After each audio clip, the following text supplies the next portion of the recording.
आज के इस लेक्चर में हम लोग रिकर्जन ऑन एरेज के ऊपर बात करने वाले हैं एंड रिकर्जन ऑन स्ट्रिंग्स के ऊपर बात करने वाले हैं कि यार अगर हमारे पास प्रॉब्लम ऐसी है जिसमें सिचुएशन एरे के साथ है कि यार कोई ना कोई एरे हमें गिवन है या कोई ना कोई स्ट्रिंग हमें गिवन है, तो उस केस में हम लोग रिकर्जन कैसे लगा सकते हैं? क्योंकि नॉर्मली हमें एरे ट्रैवर्स करने के लिए डेफिनेटली थोड़ा लूप्स वगैरह की जरूरत पड़ती है, स्ट्रिंग्स को ट्रैवर्स करने के लिए लूप्स वगैरह की जरूरत पड़ती है। अब हम लोग रिकर्जन में ये सारी चीजें कैसे इंप्लीमेंट करने वाले हैं, इस चीज के ऊपर हमारा पूरा फोकस होने वाला है। तो अगर कोई भी ऐसा बच्चा है जिसने लास्ट लेक्चर अभी तक कवर नहीं करा है, तो देखो विदाउट एनी सेकंड थॉट मैं ये रेकमेंड करूंगा कि आप प्लीज पहले लास्ट लेक्चर कवर कर लें, उसके बाद जाके हम लोग आज के लेक्चर के ऊपर फोकस कर पाएंगे। सो देखो यार, स्टार्ट करते हैं recursion on arrays and recursion on strings के ऊपर बात करना। तो सबसे पहले जो मोस्ट इंपॉर्टेंट चीज तुम्हें ध्यान में रखनी है कि यार रिकर्जन की जो भी थ्योरी हम लोगों ने लास्ट लेक्चर में पढ़ी है, वो सारी की सारी थ्योरी यहाँ पे एज इट इज एप्लीकेबल है। तो लास्ट लेक्चर में हमने देखा था कि यार हम लोगों को एक बेस केस लिखना पड़ता है।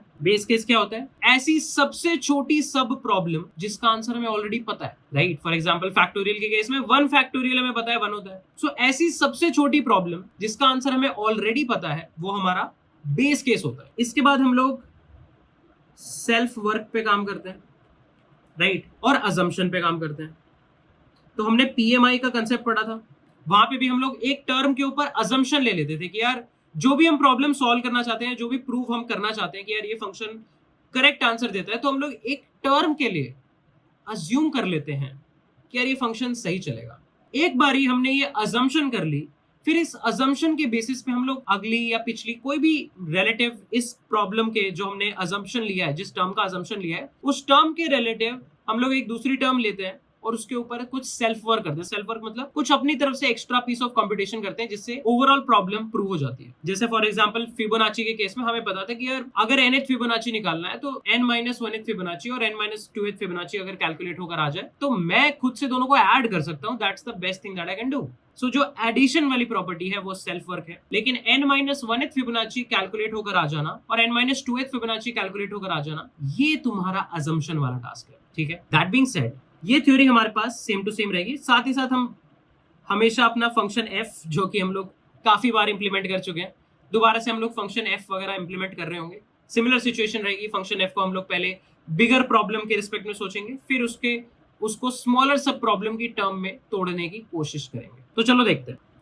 अब बात करते हैं recursion on arrays and recursion on strings पे। तो देखो एरेज क्या होती है? एरेज आपके पास contiguous cross section of memory होती है। तो for example you have something like this. ऐसी मान लो आपके पास एरे है, राइट? ये मान लो आपके पास गिवन एरे है। अब इस एरे बेस्ड सिचुएशंस में हम लोग रिकर्जन कैसे लगाते हैं? तो देखो एरे बेस्ड सिचुएशन में बहुत डिफरेंट प्रॉब्लम हो सकती है। फॉर एग्जांपल मान लो मैं कहता हूं आपको रिकर्सिवली एरे का मैक्सिमम वैल्यू कैलकुलेट करके ले आओ, या रिकर्सिवली एरे को प्रिंट करके ले आओ, या फिर मान लो ये बताओ कि एरे ऑलरेडी सॉर्टेड है नहीं है, इंक्रीजिंग ऑर्डर में अरेंज्ड है या नहीं है। तो इससे बहुत सारी डिफरेंट बेसिक प्रॉब्लम्स भी हो सकती है, थोड़ी एडवांस प्रॉब्लम भी हो सकती है। मान लो मैं इस एरे के सारे परम्यूटेशंस मंगा लूं, राइट? डिफरेंट क्वेश्चंस हो सकते हैं। तो एरे हमारे पास क्वेश्चन में आ सकते हैं। सिमिलरली स्ट्रिंग्स के साथ भी ऐसे सिचुएशन है। स्ट्रिंग्स क्या होती है? तुम्हारे सेट ऑफ कैरेक्टर्स होती है स्ट्रिंग, राइट? C++ में तुम्हारे पास कैरेक्टर एरे से भी स्ट्रिंग इंप्लीमेंट होती है, तुम्हारे पास स्ट्रिंग ऑब्जेक्ट भी होता है जिसके अंदर भी सिमिलर इंप्लीमेंटेशंस रहते हैं। तो आई होप कि एरेज और स्ट्रिंग के बारे में सबको कॉन्सेप्ट्स क्लियर। अब अगर किसी क्वेश्चन में एरे आ जाता है और वो क्वेश्चन हमें रिकर्सिवली सॉल्व करना है, तो ट्रस्ट मी, एक बेस लाइन सेटअप में तुम्हें अभी बताने वाला हूं। उस बेस लाइन सेटअप को हर जगह, मोस्टली जगह हमें यूज करना होगा और हमारा काम बन जाएगा। सो देखो यहां पे एक बात लिखते हैं। मोस्ट ऑफ द टाइम्स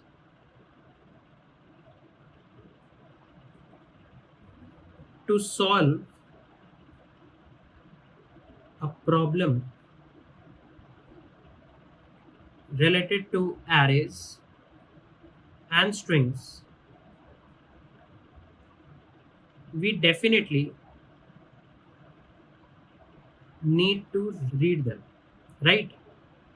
यार एरे और स्ट्रिंग के बेसिस पे मैं कोई भी प्रॉब्लम सॉल्व करूं, क्या मैं ये बात कह सकता हूं कि मेरे को एटलीस्ट एरे को रीड तो करना पड़ ही सकता है, या फिर स्ट्रिंग को रीड तो करना पड़ ही सकता है? मतलब मुझे एलिमेंट्स तो पढ़ने पड़ सकते हैं, इसमें कोई बहुत बड़ी बात नहीं है, ये तो फैक्ट है। सो अब ये बात मुझे पता है कि मोस्टली क्वेश्चंस में ऐसी सिचुएशन आकर हो सकती है। तो इसके लिए लेट से मान लो मैं एक फंक्शन लिखता हूं f। ये फंक्शन कोई भी टास्क कर रहा है। फॉर एग्जांपल मेरी एरे को मेरे एरे में से मैक्सिमम वैल्यू कैलकुलेट कर रहा है, या मान लो मेरे एरे को प्रिंट करना चाहता है, राइट।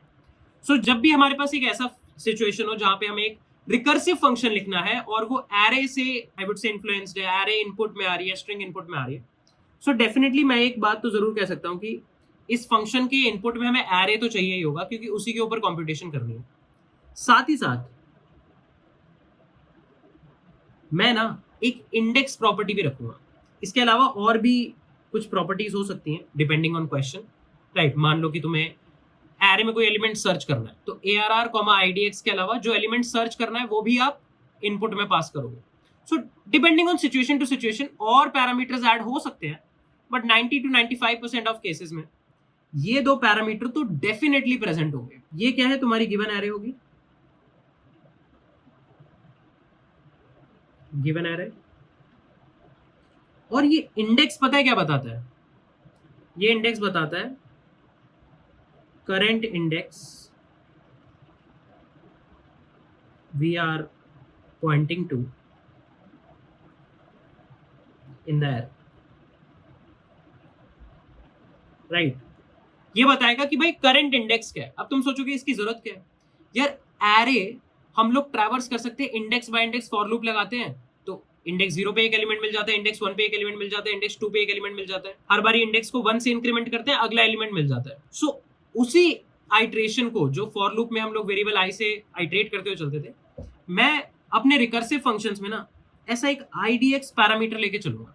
अब इस IDX पैरामीटर से पता है फायदा क्या होगा, आप अगर मान लो किसी भी करंट इंडेक्स पे, मान लो आप इंडेक्स 5 पे हो, आपको इंडेक्स 5 से इंडेक्स 6 जाना है, आप IDX+1 कॉल कर दो, मतलब आप अपनी नेक्स्ट जो सब प्रॉब्लम है वो IDX+1 के लिए कॉल कर दो। या फिर मान लो आपको 5 से इंडेक्स 4 पे जाना है, तो आप IDX-1 कॉल कर लो। सो आप किसी भी इंडेक्स से फॉरवर्ड जा सकते हो, किसी भी इंडेक्स से बैकवर्ड जा सकते हो।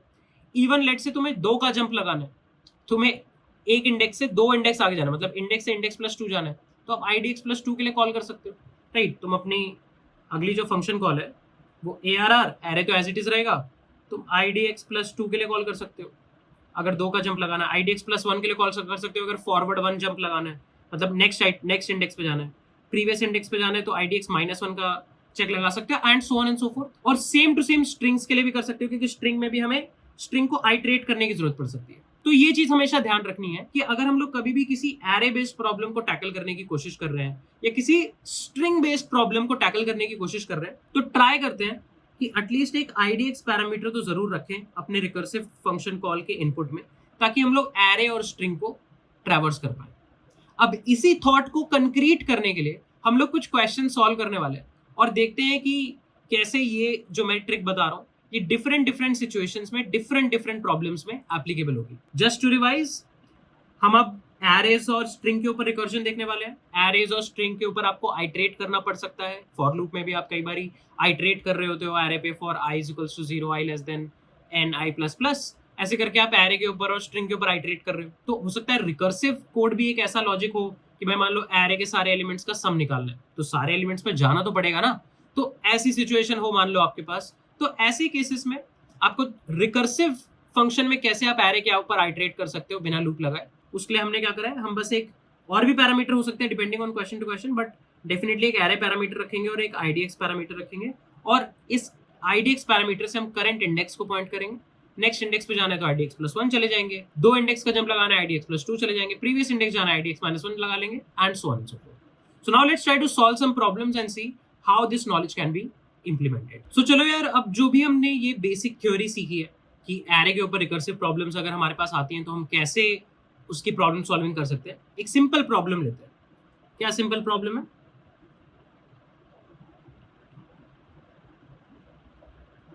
गिवन एन एरे,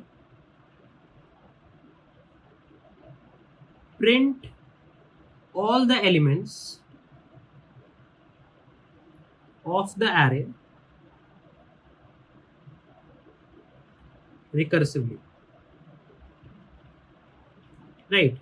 कि यार हमारे पास एक एरे गिवन है और उस एरे के सारे एलिमेंट्स को मुझे रिकर्सिवली प्रिंट करना है। सिंपल, कुछ कंप्यूटेशन नहीं, कुछ नहीं, बस रिकर्सिवली प्रिंट करना है। सो फॉर एग्जांपल, मान लो एरे है 1 2 9 3 6। सो लेट्स से आउटपुट में आपके पास ऐसा आ जाना चाहिए लेट्स से 1 2 9 3 6 सारे एलिमेंट्स न्यू लाइन में मान लो मैं प्रिंट करना चाहता हूँ, एनीथिंग यू कैन। सो कैसे कर सकते हैं? रिकर्सिवली करना है, ये इंपॉर्टेंट पार्ट है। अब रिकर्सिवली करना है तो मैं कहता हूँ कि मैं एक फंक्शन लिखूंगा f। ये फंक्शन क्या करेगा? Recursively prints the elements of array starting from index idx, right. तो देखो दोबारा एरे बेस्ड प्रॉब्लम है, तो मैं कहूंगा कि यार इस फंक्शन का एक इनपुट तो होगा एरे और एक इनपुट होगा idx। एरे क्या रिप्रेजेंट कर रहा है? जो एरे हमें एक्चुअली प्रिंट करनी है, जो इनपुट में आई है।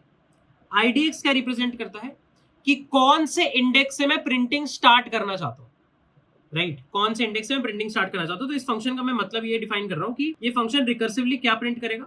Elements of the array print करेगा स्टार्टिंग फ्रॉम इंडेक्स idx वाले इंडेक्स से स्टार्ट होके रिकर्सिवली सारे एलिमेंट्स को प्रिंट करना स्टार्ट करेगा। तो समहाउ समवॉट मैं ये फंक्शन लिख भी दूंगा, राइट। रिकर्सिवली हम लोग लिख पाएंगे।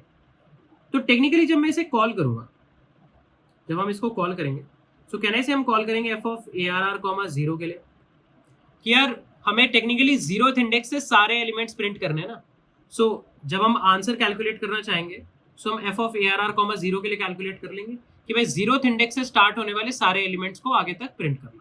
अब ये फंक्शन है, इसको इंप्लीमेंट कैसे किया जाए? तो सेम टू सेम 3 चीजें हम लोग लिखेंगे। Base case, assumption, self work. Base case क्या होगा?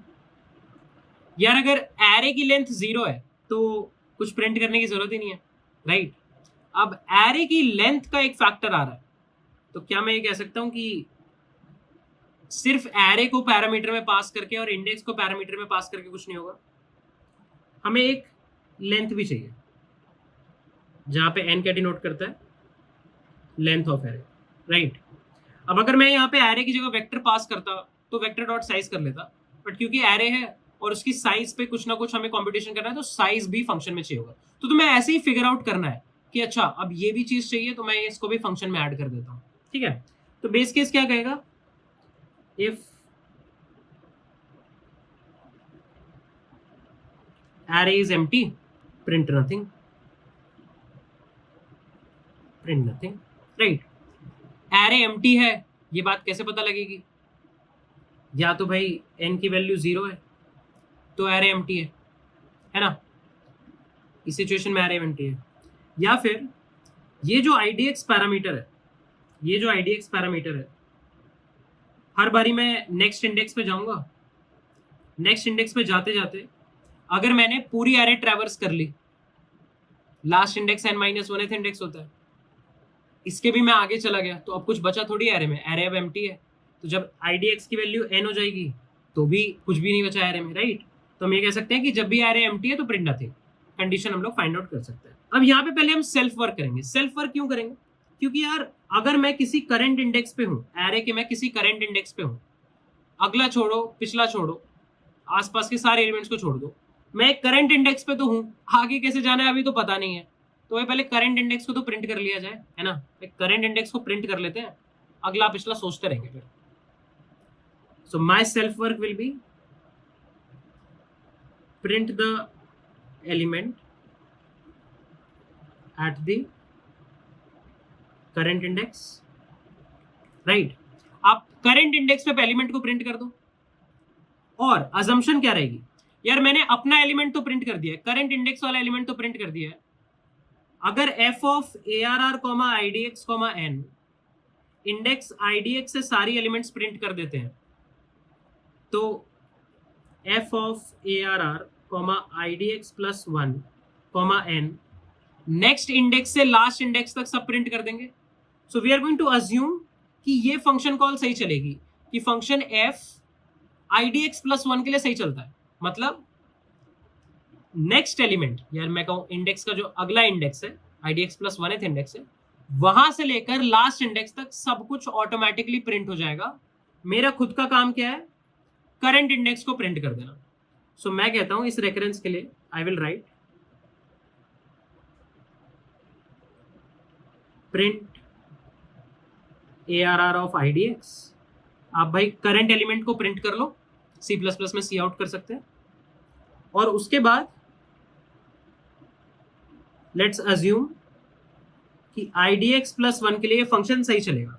अगर IDX प्लस 1 के लिए फंक्शन सही चलेगा तो नेक्स्ट एलिमेंट से लास्ट एलिमेंट तक सब कुछ प्रिंट होके आएगा, और उनके प्रिंट आने से पहले मैंने करंट एलिमेंट को प्रिंट कर लिया है। As simple as that. और ये हमारा फाइनल कोड बन जाएगा। तो देखते हैं, चलो एक हल्का सा ड्राई रन करते हैं। Right, let's say 61932। ओके, ये हमारी ARR है।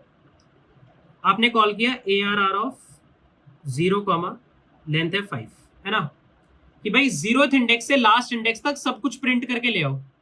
अच्छा, इंडेक्सिंग कर देते हैं। चलो, अब f ऑफ ARR 0, 5 की वैल्यू क्या होगी? भाई मुझे नहीं पता कि 0th इंडेक्स से लास्ट इंडेक्स तक सब कुछ कैसे प्रिंट करते हैं। आप प्लीज फर्स्ट इंडेक्स से लास्ट इंडेक्स तक सब कुछ खुद प्रिंट करके ले आओ। मेरा अपना काम क्या है, मैं 0th इंडेक्स प्रिंट कर दूंगा।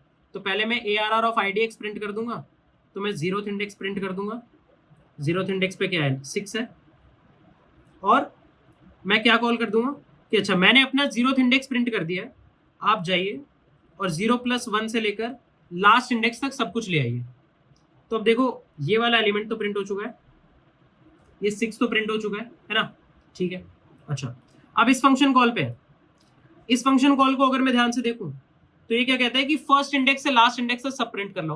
अब भाई मुझे नहीं पता कि फर्स्ट इंडेक्स से लास्ट इंडेक्स तक सब कैसे प्रिंट करते हैं। मैं इतना जानता हूं कि फर्स्ट इंडेक्स को कैसे प्रिंट करते हैं। We can do C out ARR at IDX। तो ARR एट IDX क्या 1 है, तो 1 प्रिंट हो जाएगा। और मैं कहता हूं देखो, मैंने अपना फर्स्ट इंडेक्स वाला एलिमेंट प्रिंट कर दिया है। आप जाइए और सेकेंड इंडेक्स से सब कुछ प्रिंट कर लाइए। सेकेंड इंडेक्स से लास्ट इंडेक्स तक सब प्रिंट कर लाइए। अब सेम सिचुएशन होगी। सेकेंड इंडेक्स को नहीं पता कि सेकेंड से लास्ट तक कैसे प्रिंट करते हैं, बट सेकेंड इंडेक्स को ये पता है कि हाँ मैं खुद को कैसे प्रिंट कर सकता हूँ ARR ऑफ IDX से। सो 9 प्रिंट हो जाएगा। और यहां से कॉल किसके लिए लग जाएगी, f of ARR, 2+1 that is 3, 5। तो देखो अब तक हमने 3 एलिमेंट प्रिंट कर लिए। मैं थर्ड इंडेक्स पे हूँ, मतलब मैं यहाँ पे हूँ, और मैं फंक्शन को कहता हूँ यहां से स्टार्ट करके लास्ट इंडेक्स तक सब प्रिंट करके ले आओ। मुझे फिर नहीं पता कैसे प्रिंट करके लेंगे। तो क्या मैं कह सकता हूं कि मैं करंट एलिमेंट को प्रिंट कर सकता हूं, ARR ऑफ 3 को प्रिंट कर सकता हूं, जो कि क्या होगा 3। और मैं कहूंगा कि यार आप जाके ARR ऑफ 4, 5, फोर्थ इंडेक्स से लास्ट इंडेक्स तक सब प्रिंट करके ले आओ। मुझे नहीं पता फोर्थ इंडेक्स से लास्ट इंडेक्स तक कैसे प्रिंट करते हैं। तो मैं ARR ऑफ 4 प्रिंट कर दूंगा, दैट इज 2।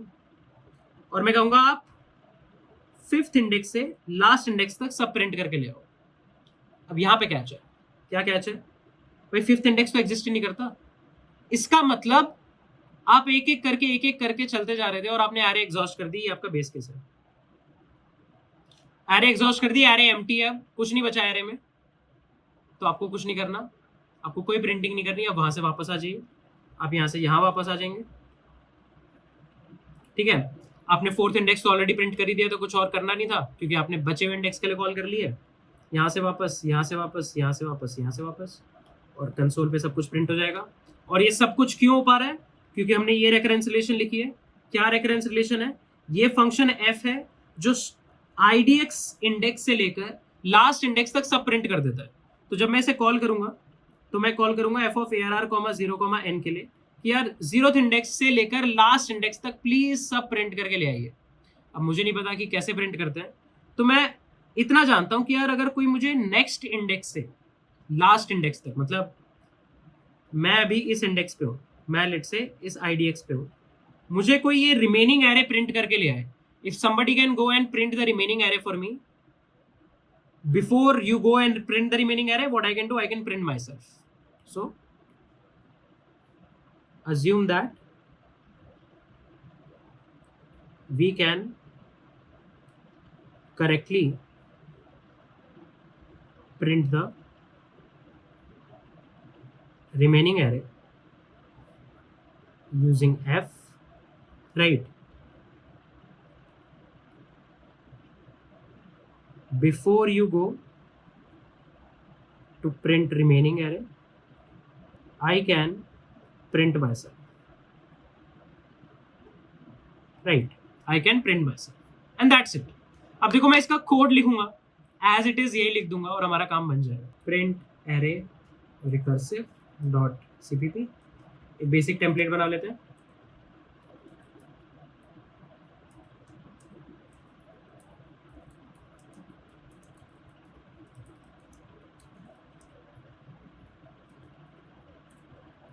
ठीक है, मैं दोबारा से एक फंक्शन एफ लिखूंगा। अब यहाँ पे एक एरे का पैरामीटर आ रहा है, तो मैं एरे को एज ए पॉइंटर इनपुट ले लेता हूँ। एक IDX रखने वाला हूँ मैं और एक n रखने वाला हूँ साइज ऑफ द एरे। ठीक है, अच्छा सबसे पहले बेस केस यार, अगर IDX n के बराबर हो गया तो आप बस रिटर्न कर जाओ, आपको कुछ करने की जरूरत नहीं है। एंड टेक्निकली हमें इंट भी नहीं चाहिए, वॉइड चाहिए, क्योंकि इसके रिटर्न टाइप का कुछ करेंगे नहीं, है ना। अगर n की वैल्यू 0 है तो आप यहाँ से कॉल क्या करोगे, ARR, 0, n, तो भी ये कंडीशन ट्रू हो जाएगी।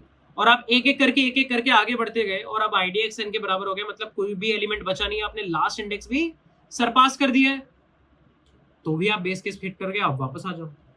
अदरवाइज देखो पहली लाइन क्या लिखी है, प्रिंट ARR, IDX, तो यहाँ पे हमारा हो जाएगा सेल्फ वर्क, वो क्या है, सी out ARR, IDX, new line भी प्रिंट कर देते हैं।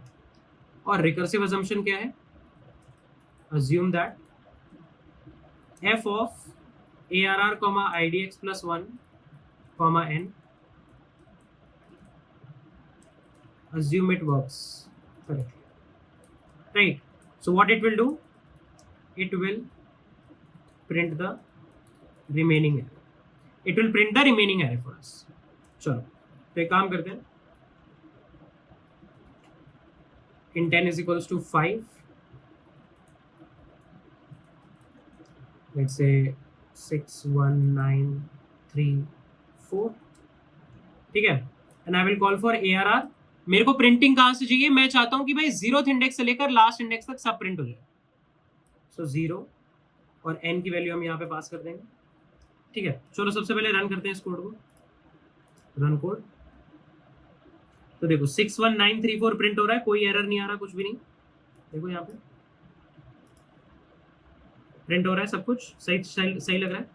एक काम करते हैं, सबसे पहले इसको VS कोड में डिबग करने की कोशिश करते हैं, उसके बाद इसको पेन एंड पेपर से बाय हैंड भी एक बार डिबग कर लेंगे। तो लाइन नंबर 16 पे मैं डिबग पॉइंटर लगा रहा हूँ, यहाँ पे मैंने ड्रॉप डाउन पे क्लिक किया, डिबग C++ फाइल। ठीक है, चलो देखो अभी हम लोग मेन फंक्शन में है, तो कॉल स्टैक में सिर्फ एक फंक्शन है, एक एरे हमने बना रखी है 6 1 9 3 4। ठीक है, चलो लेट्स स्टेप इनटू।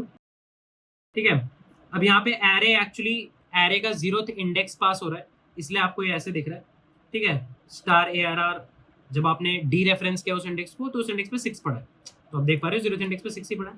ठीक है, तो बार बार एरे एक्सपैंड करने की जरूरत नहीं। हम देखेंगे क्या IDX n के बराबर है, क्या 0 5 के बराबर है, नहीं जी कोई बराबर नहीं है, तो हम IDX को प्रिंट कर देंगे, है ना, IDX को प्रिंट कर देंगे। तो देखो हमने यहाँ पे 6 प्रिंट कर दिया, यहाँ पे 6 प्रिंट हो भी रहा है, यहाँ पे आप देख सकते हो मैं कर्सर होवर कर रहा हूँ। और अब हमने 0th इंडेक्स को तो प्रिंट कर दिया, मैंने अपना एलिमेंट प्रिंट कर दिया, प्लीज आप जाके बचे हुए सारे एलिमेंट्स प्रिंट कर लाइए। तो देखो अभी एक फंक्शन की f कॉल थी, अब एक और f की कॉल आ गई। इंडेक्स की वैल्यू 1 है, क्या 1 n के बराबर है, नहीं। आप नेक्स्ट एलिमेंट प्रिंट कर दो 1 और फिर आगे चले जाओ। अब क्या 2 5 के बराबर है, नहीं। सेकंड इंडेक्स वाला एलिमेंट प्रिंट कर दो, फिर आगे चले जाओ। थर्ड इंडेक्स वाला एलिमेंट प्रिंट कर दो, फिर आगे चले जाओ। फोर्थ इंडेक्स वाला एलिमेंट भी प्रिंट कर दो और फिर आगे चले जाओ। अब देखो अब आप 5th पे आ गए हो, 5th इंडेक्स तो एग्जिस्ट ही नहीं करता because that's equal to the length of the array, so IDX is equals to n। आप यहाँ से रिटर्न कर दोगे। अब जैसे जैसे आप रिटर्न करते जाओगे यहाँ पे कॉल स्टैक पे फंक्शंस कम होते जाएंगे। देखो रिटर्न करके अब जब पुराने वाले फंक्शन में आए, पुराने वाले फंक्शन में और कोई लाइन बची ही नहीं थी, क्योंकि लास्ट लाइन से ही आपने कॉल करा था, उसके नीचे कुछ था ही नहीं, तो कुछ एग्जीक्यूशन के लिए बचा ही नहीं है, तो सीधा वापस सीधा वापस सीधा वापस सीधा वापस मेन में, और दैट्स इट। देखो यहाँ पे सब कुछ प्रिंट हो रहा है। तो ये मेजर क्रक्स रहा कि हम लोग अगर एरे बेस्ड या स्ट्रिंग बेस्ड प्रॉब्लम्स को सॉल्व कर रहे हैं तो इस तरह की अप्रोच काफी हेल्पफुल रहने वाली है। एक बारी iPad पे भी हम लोग ड्राई रन कर लेते हैं, थोड़ा सा और बेटर आइडिया लग जाएगा हमें। ठीक है, ये हमारे पास कोड है, यहाँ पे मैं कॉल स्टैक ड्रॉ करने वाला हूँ।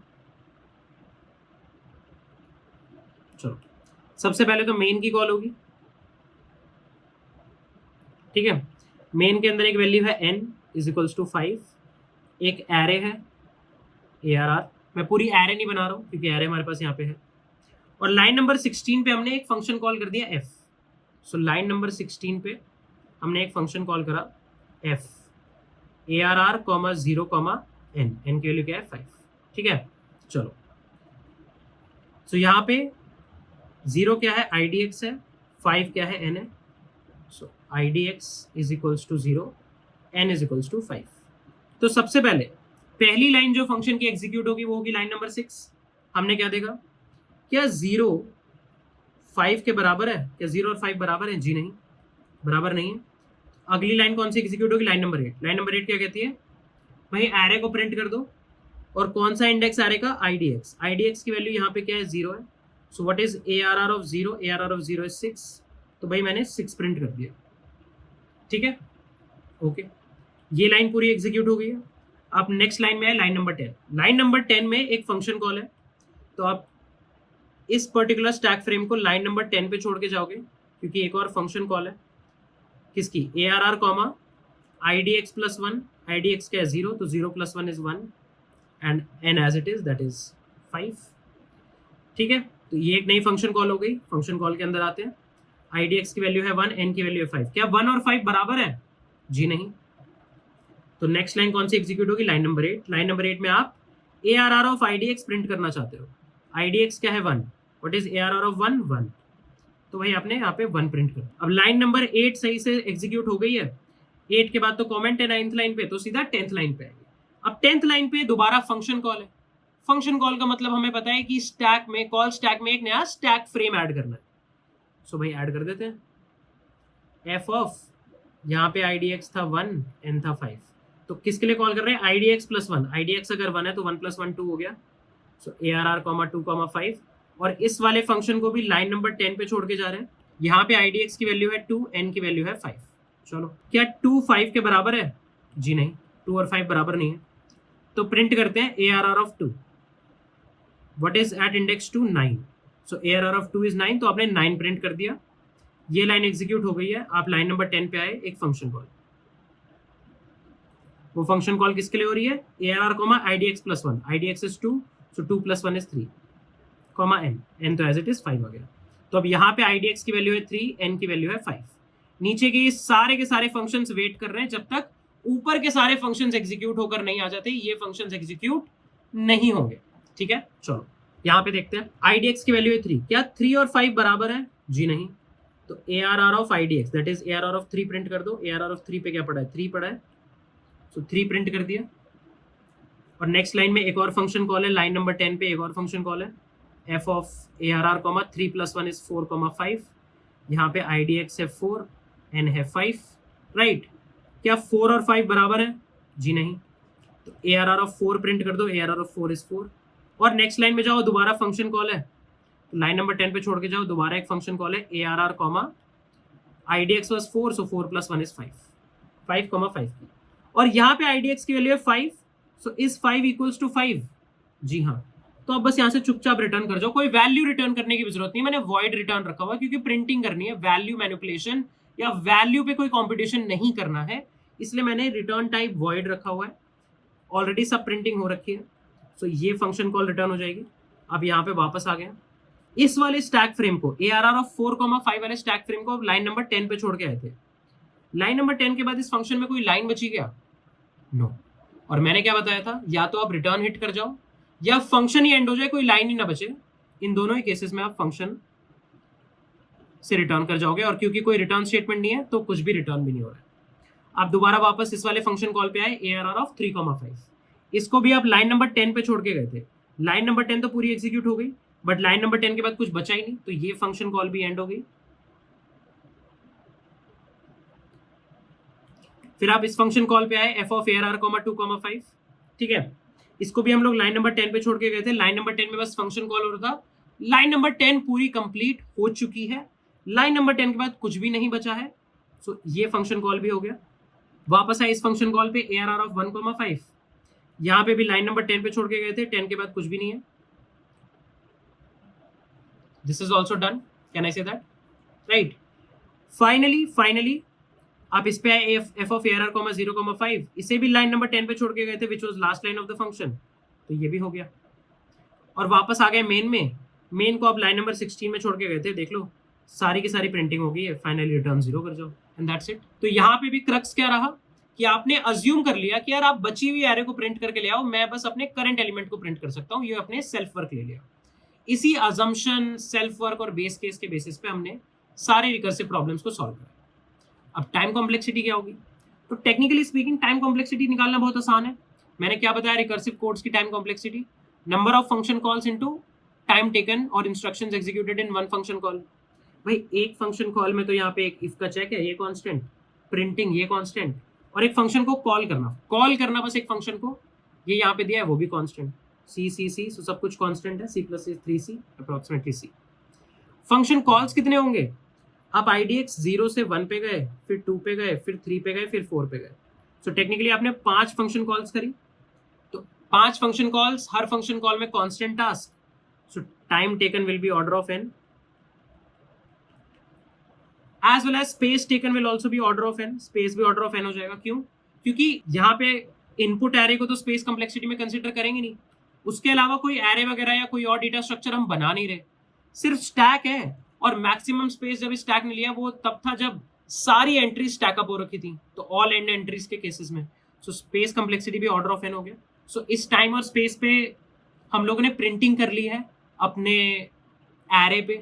इसको अगर आप आइटरेटिवली करते तो ऑर्डर ऑफ n टाइम तो लगता, स्पेस जरूर बच जाता, लेकिन यहाँ पे आप कोड का इंप्लीमेंटेशन डिटेल देखोगे तो वो कितना ज्यादा सिंपल है. सो आई होप कि एक बेसिक आइडिया आपको लगना स्टार्ट हो गया है कि एरे और सिमिलरली स्ट्रिंग टाइप की प्रॉब्लम्स में अगर हमें रिकर्सिवली प्रॉब्लम को टैकल करना है, अगर हमें रिकर्जन के साथ प्रॉब्लम को अप्रोच करना है, तो इट्स अ गुड आइडिया कि आप आइटरेट करने के लिए एक IDX पैरामीटर या आई पैरामीटर रख लें. जब भी एरे के ऊपर आइटरेट करना होगा, हम लोग IDX को IDX + 1, IDX + 2, may be IDX -1, IDX -2, IDX -3 ऐसे करके मैनिपुलेट कर पाएंगे और हम लोग जल्दी से जल्दी एरे के डिफरेंट एलिमेंट्स पे स्विच कर पाएंगे. जैसे कि हम लोग यहाँ पे 6 से 1 पे गए, 1 से 9, फिर 3, फिर 4, क्योंकि हम लोग इंडेक्सेस पे हॉप ऑन हॉप ऑफ कर पा रहे थे. राइट. सो आई होप कि ये रिकर्सिव लॉजिक क्लियर हुआ होगा सबको. मैं रेकमेंड करूंगा कि सब लोग एक बार इस कोड को इंप्लीमेंट कर ले और इसके बाद हम लोग एरेज और स्ट्रिंग के बेसिस पे कुछ और प्रॉब्लम्स को सॉल्व करना स्टार्ट करते हैं. सो फोक्स, हम लोगों ने अपनी पहली प्रॉब्लम सॉल्व कर ली है रिकर्जन ऑन एरेज के बेसिस पे. राइट. हम लोगों को आइडिया लग गया है कि किस तरीके से रिकर्जन ऑन एरेज की प्रॉब्लम को प्रोसीड करते हैं. अब स्लोली एंड स्टडीली हम लोग और कुछ प्रॉब्लम्स देखेंगे और एग्जैक्टली हमें आइडिया लग जाएगा कि जब भी हमारे पास कोई एरे जैसी सिचुएशन जिसमें हमारे पास प्रॉब्लम में गिवन एक एरे है जिसको कहीं ना कहीं हमें आइटरेट करना पड़ सकता है, या फिर कहीं ना कहीं हमारे पास कोई स्ट्रिंग है, तो ऐसी सिचुएशन को कैसे टैकल करेंगे, ये आइडिया हमें और बेटर लग जाएगा as soon as we will be solving more problems. ठीक है. So let's start with the next problem. सो ये प्रॉब्लम आपके सामने गिवन है. Right. This is the problem in front of you. क्या कहती है problem? Print the max value of a given array. For example, if this is the given array, then the maximum value here is 10. Right? So आपको एक array given होगी input में और आपको उस array की maximum value कैलकुलेट करके लानी है. Right? As simple as that. आपको ये करना है और आपका काम बन जाएगा. चलो, अब एक नॉर्मल आइटरेटिव सॉल्यूशन तो बहुत ही आसान होगा इसका. अगर मैं इसको आपको एक आइटरेटिव सॉल्यूशन लिखने के लिए कहूं, तो आइटरेटिव सॉल्यूशन तो बहुत ही आसान होगा. आप एक एक करके सारे एलिमेंट्स पे जाओगे. राइट. बिकॉज एरे के मैक्सिमम एलिमेंट को पता करने के लिए आपको कम से कम पूरी एरे तो पता ही होनी चाहिए. पूरी एरे में कौन कौन से एलिमेंट्स हैं, ये जो बात है ये तो पता ही होनी चाहिए ना, तभी तो हम लोग मैक्सिमम कैलकुलेट करके ला पाएंगे. अगर हम सारे एलिमेंट्स को एक बार पढ़ेंगे नहीं तो हम आइडिया कैसे लगाएंगे कि कौन सा सबसे बड़ा एलिमेंट है. राइट. सो अगर आइटरेशन के साथ जा रहे हैं इस प्रॉब्लम के लिए, तो जनरली हम लोग क्या करते हैं, एक आंसर वेरिएबल मेंटेन करके रखते हैं. लेट्स से इनिशियली आंसर की वैल्यू है -∞. राइट. और फिर हम लोग पहले एलिमेंट पे आए 3. क्या 3 आंसर से बड़ा है? जी हाँ, 3 आंसर से बड़ा है तो 3 अपडेट कर दिया. फिर 10 पे आए. क्या 10 आंसर से बड़ा है? जी हाँ, 10 आंसर से बड़ा है तो 10 अपडेट कर दिया. क्या ये 3 10 से बड़ा है? नहीं. क्या ये 2 10 से बड़ा है? नहीं. क्या ये 5 10 से बड़ा है? नहीं. सो पूरी आइटरेशन कंप्लीट हो गई, सारे एलिमेंट्स पढ़ लिए और आंसर आ गया 10. अब तुम सोचोगे सारे एलिमेंट्स क्यों पढ़ने पड़ रहे हैं? क्योंकि हो सकता है लास्ट में मान लो 15 होता. अगर लास्ट में 15 होता तो ये 10 अपडेट होकर 15 हो जाता, लेकिन लास्ट में हमारे पास है 5, तो 5 10 को अपडेट नहीं कर पाएगा. सो ऑन एंड ऑन जो एक क्रक्स निकल के आ रहा है बात का, वो ये है कि to find out the max element from the array, अगर आपको एरे में से आपका मैक्सिमम एलिमेंट कैलकुलेट करके लाना है, then we have to at least read the whole array. हमें कम से कम पूरी एरे रीड करके लानी होगी, राइट? कम से कम रीड तो करनी होगी पूरी एरे। सो आइट्रेशन में तो ये रीड करना बहुत आसान है, एरे की लेंथ के ऊपर आइट्रेट कर सकते हैं, इंडेक्सेस के ऊपर आइट्रेट कर सकते हैं। लेकिन रिकर्जन में ये चीज कैसे करेंगे, ये चीज हमारे लिए सोचने वाली बात है। सो देखो, रिकर्जन का फंडा सिंपल है, तुम लोग को ऑलरेडी रिकर्जन का फंडा पता है। क्या पता है? कि हम लोग एक बिगर प्रॉब्लम मान के चलेंगे। बिगर प्रॉब्लम क्या है? कि इस एन लेंथ की एरे में हमें कहीं ना कहीं मैक्सिमम ढूंढ के लाना है। ये हमारी बिगर प्रॉब्लम है। उसको किसी तरह स्मॉलर प्रॉब्लम में ब्रेक डाउन करने की कोशिश करेंगे। तो सबसे पहले लिखेंगे एक function F, right? This function returns maximum element in the given array, right? ये आपके गिवन एरे में मैक्सिमम एलिमेंट कैलकुलेट करके लाएगा। सो क्या मैं ये कह सकता हूं कि एटलीस्ट एरे तो हमारा इनपुट होगा ही होगा, क्योंकि किस एरे का मैक्सिमम कैलकुलेट करना है ये तो मुझे इनपुट में चाहिए। दूसरा इनपुट क्या हो सकता है? अब यार हमें पूरी एरे पे आइटरेट भी तो करना है। सो करेंटली किस एलिमेंट पे हैं, ये बात हमें एक आईडीएक्स पैरामीटर बता सकता है। तो अब इस फंक्शन की रेलेवेंस पता है क्या हो गई है? कि यार इस एरे में आप मैक्सिमम कैलकुलेट करके लाओ स्टार्टिंग फ्रॉम इंडेक्स आईडीएक्स। सो मैं यहां लिखता हूं स्टार्टिंग फ्रॉम इंडेक्स आईडीएक्स, कि यार आईडीएक्स इंडेक्स से स्टार्ट होने वाले सारे बचे हुए एलिमेंट्स में मैक्सिमम आप ढूंढ के लाओ।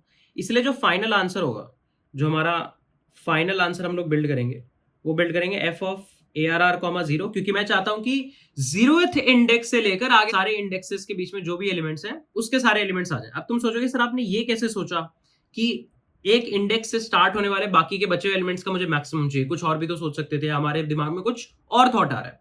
तो देखो, ये थॉट कैसे बिल्डअप करना है, जब तुम अभी सोल्यूशन की तरफ प्रोसीड करोगे ना, तो तुम्हें रियलाइज होगा कि हाँ यार, इस तरीके से सोचना रेलिवेंट था। क्यों रेलिवेंट था? अब देखो, हमें तो नहीं पता कि पूरी एरे का मैक्सिमम क्या है, राइट? ओरिजिनली मुझे क्या चाहिए कि एरे के 0th इंडेक्स से लेकर लास्ट इंडेक्स तक के बीच में जो भी मैक्सिमम है वो मुझे मिल जाए। अब पूरी एरे में मैक्सिमम ढूंढना तो भाई बहुत मुश्किल है ना? ये फंक्शन किसी तरह मैक्सिमम कैलकुलेट करके लाता, बट हमें नहीं पता ये फंक्शन आईडीएक्स इंडेक्स से चलेगा कैसे। सो यहां पे हमारे पास क्या कंसेप्ट आता है? हम 3 चीज लिखने की कोशिश करेंगे। Base case, assumption, self work, right? ठीक है यार, एक बात बताओ, अगर जो हमारी एरे में एक ही एलिमेंट हुआ तो मैक्सिमम एलिमेंट तो वही एलिमेंट है। तो can I right if array has only one element that is the maximum, वही हमारा मैक्सिमम एलिमेंट होगा, राइट? अब एरे में कितने एलिमेंट्स हैं ये कैसे पता लगेगा? तो देखो, अब हम यहाँ पे एक लेंथ ऑफ द एरे का भी पैरामीटर रख सकते हैं, है ना? कि यार कितने एलिमेंट्स हैं एरे में, ये पता करने के लिए तो n चाहिए ही होगा, राइट? तो देखो, इस तरीके से हम लोगों ने फंक्शन के पैरामीटर्स को बिल्ड करना स्टार्ट किया। सो बेस केस कैसे लिख सकते हैं हम लोग? कि यार किसी भी पॉइंट पे अगर i की वैल्यू n-1 हो गई, इसका मतलब क्या है? या मैं i भी नहीं, यहाँ पे idx कहेंगे इसको। idx क्या डिनोट करता है? कि कौन से इंडेक्स से स्टार्ट करके, फॉर एग्जांपल अगर मैं कॉल करता हूँ ARR, 2, 5 के लिए, कि यार इस गिवन एरे में सेकंड इंडेक्स से स्टार्ट करके सारे मैक्सिमम ले आओ, टोटल 5 एलिमेंट्स है, तो सेकंड इंडेक्स ये है, तो ये कहेगा कि यार इस रीजन का मैक्सिमम लेकर आना है मुझे। तो अब मान लो कि idx पहले यहां था, फिर यहां है, फिर यहां है, सो on and so fourth, last index पे पहुंच गया। तो लास्ट इंडेक्स क्या होता है? n-1 होता है। अगर idx लास्ट इंडेक्स पे पहुंच गया तो इसका मतलब क्या है?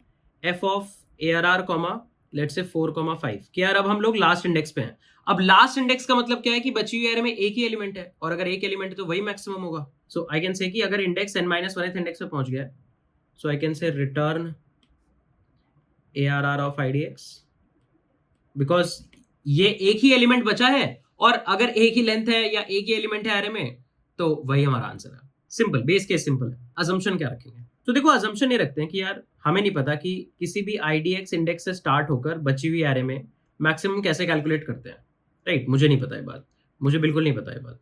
लेकिन अगर आप मुझे किसी भी तरह इस रिमेनिंग एरे का मैक्सिमम ला के दे दो, कि यार 10 3 2 5 इसमें मैक्सिमम क्या था, इस रिमेनिंग एरे में मैक्सिमम वैल्यू क्या थी। तो यहाँ पे रिमेनिंग वैल्यू में मैक्सिमम वैल्यू क्या, रिमेनिंग एरे में मैक्सिमम वैल्यू आ जाएगी 10, इस एरे में मैक्सिमम वैल्यू आ जाएगी 10। तो मैं पता है क्या कर सकता हूँ, क्योंकि मैं IDX इंडेक्स पे हूँ और मुझे पता लग गया कि रिमेनिंग एरे में मैक्सिमम क्या है, तो मैं क्या कर सकता हूँ, मैं रिमेनिंग एरे का मैक्सिमम अपने करंट एलिमेंट से कंपेयर कर सकता हूँ, right. For example let's see, ऐसा कुछ लेते हैं,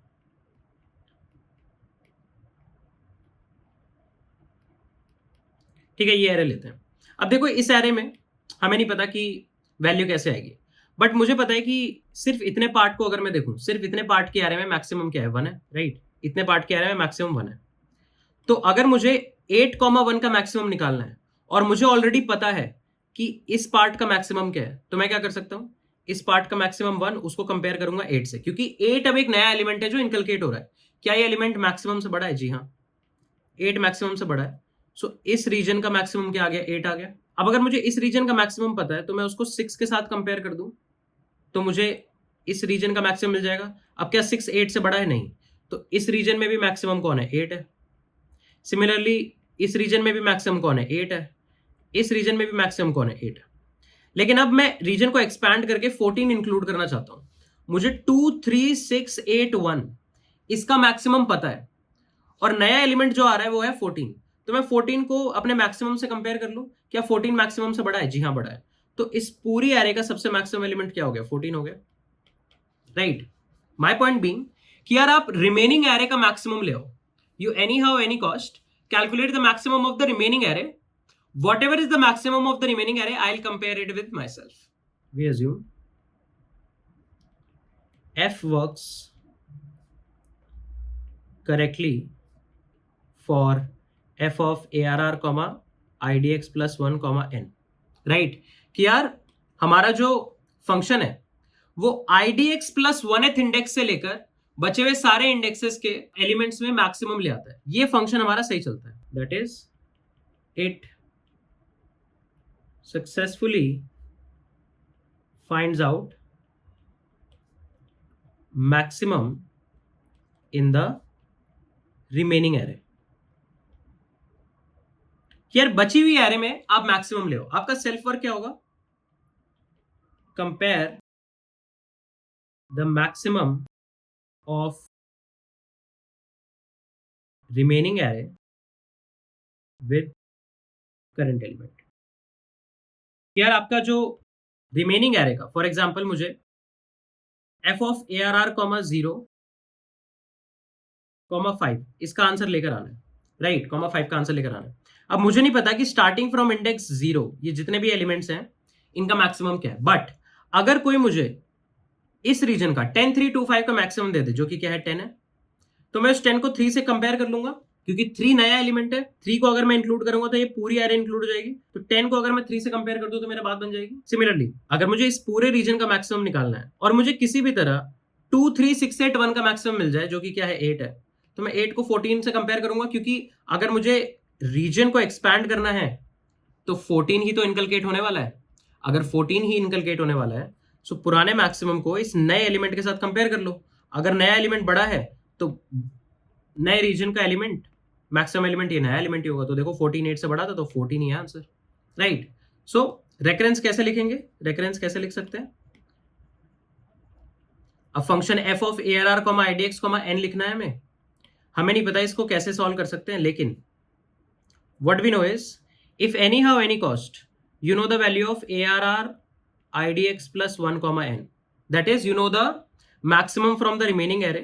If we already know this, assume we already know this, we already know this, right? So what will be our self work, whatever is the response from this function, I'm going to compare that response from arr idx, that is the current element, and whatever is the maximum I'm going to return it.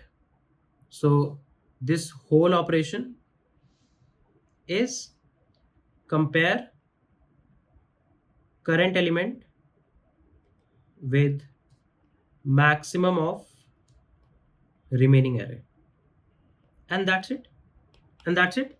कि यार आप remaining array का maximum ले आओ, जो भी remaining array का maximum है उसको करंट एलिमेंट के साथ कंपेयर कर लूंगा, दोनों के कंपैरिजन में जो भी मैक्सिमम आएगा वही मेरा इंडेक्स आईडीएक्स से मैक्सिमम एलिमेंट बनेगा। ठीक है, तो चलो ट्राई करते हैं। तो रेकरेंस है हमारी F of A R R comma I D X comma N is equals to max of A R R comma I D X comma F of A R R comma I D X plus one comma N. Right, चलो देखते हैं। So final answer क्या होगा? Final answer है कि मुझे 0th index से start होने वाले सारे एलिमेंट्स का मैक्सिमम चाहिए। सो आप एफ ऑफ 0 से कॉल करोगे।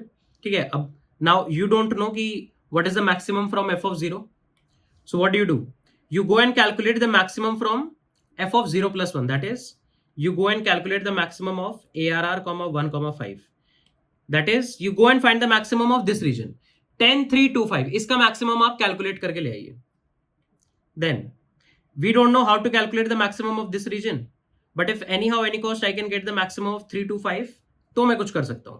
So I will go and calculate f of ARR of 2, 5 कि यार आप 3 to 5 का maximum ले आओ। फिर यहाँ से you will call f of ARR of 3, 5 कि यार आप 2, 5 का मैक्सिमम ले आओ। And from this you will call for F of A R R 4, 5 कि यार आप खाली इस एलिमेंट का मैक्सिमम ले आओ। अब F of A R R 4, 5 का मतलब क्या है कि हम लोग लास्ट इंडेक्स पे हैं, 4 इज इक्वल्स टू n-1। तो लास्ट इंडेक्स तो हमारा क्या है? बेस केस है। एक सिंगल एलिमेंट का मैक्सिमम क्या होता है? 5। तो इस कॉल का रिस्पॉन्स क्या है? 5। इसका आंसर है 5। तो 5 आपने यहां रिटर्न किया। तो अब इस रीजन का मैक्सिमम क्या होगा भाई? रिमेनिंग रीजन का मैक्सिमम है 5, आप उसको 2 से कंपेयर करो। क्या 2 5 से बड़ा है? नहीं। तो यहां भी आंसर हो गया 5 और आपने रिटर्न कर दिया 5। तो अब आपको 2, 5 का मैक्सिमम पता है कि 5 होता है। 3, 2, 5 का कैसे निकालेंगे? आप 3 को 5 से कंपेयर कर दो, दोबारा 5 ही आ जाएगा और आपने 5 रिटर्न कर दिया।